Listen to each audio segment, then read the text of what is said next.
Hi, it's Tammy, and this is another episode of Where is the Sun?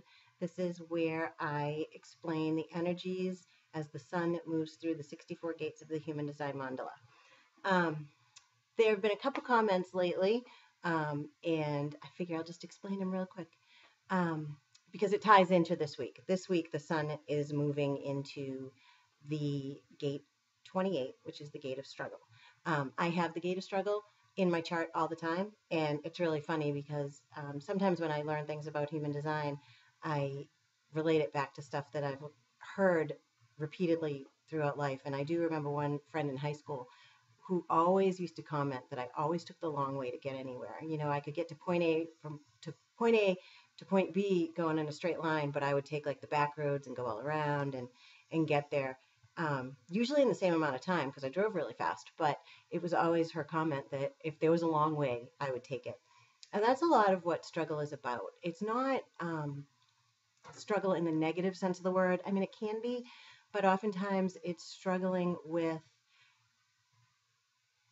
learning. Like in the amount of time it took me to go around instead of going straight, I learned different lessons. I met different people. I could relate to different people, learn stories, that kind of thing. So there is that kind of struggle that brings you to the meaning of life, struggling with what your meaning in life is. Sometimes, though, you can end up in periods that you're struggling. So here's my example that I'm going to use this week because I did get this from a dear friend who said that I wasn't as like vibrant or jumpy or energetic in the last couple of videos. And what the problem has been is I've been focusing on my puffy eyes because this time of year I get really puffy eyes. So instead of just going with it and being me, and like I have all these videos, the past few videos, I've been like, oh my God, my eyes look really puffy. I look really tired, you know, blah, blah, blah. So I mean, I don't care anymore. I mean, I do care in the respect that I don't want to be puffy-eyed, tired-looking, boring person. But in order to be me, I have to accept the fact that I got these puffy eyes, and I just have to live with it. It's kind of like living with struggle.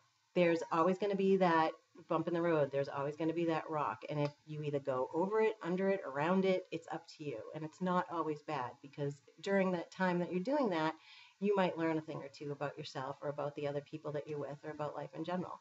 I just want to make sure I got everything I wanted to say in here. Sometimes this gate can also assist with addictions, drinking, drugs, whatever, sex, whoever, whatever. So you can watch out for that. So over the 6 days that the sun moves into this gate, you may find that things that were once done really quick are taking a little longer, or you're not really sure if what you're doing is worth it.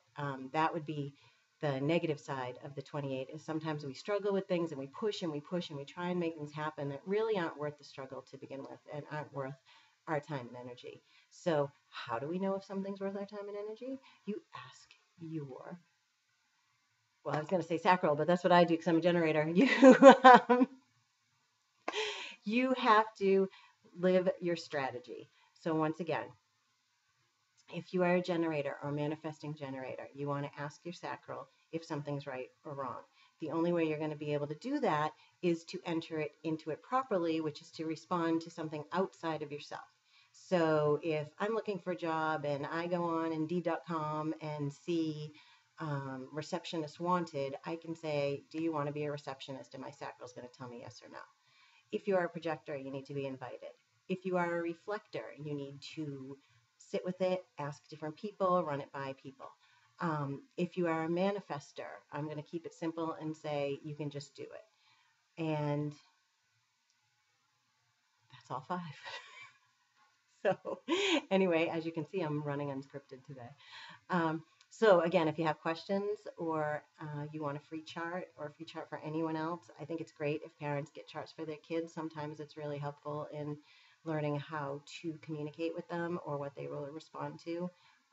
Having a preteen and a teen, I can tell you that I will be relying on their human design charts a great deal over the next few years because it is so confusing. But anyway, tamc2006@gmail.com or Tammy Mary Cousins Holistic Healing and Coaching on Facebook. Have a great week. Take care. Bye-bye.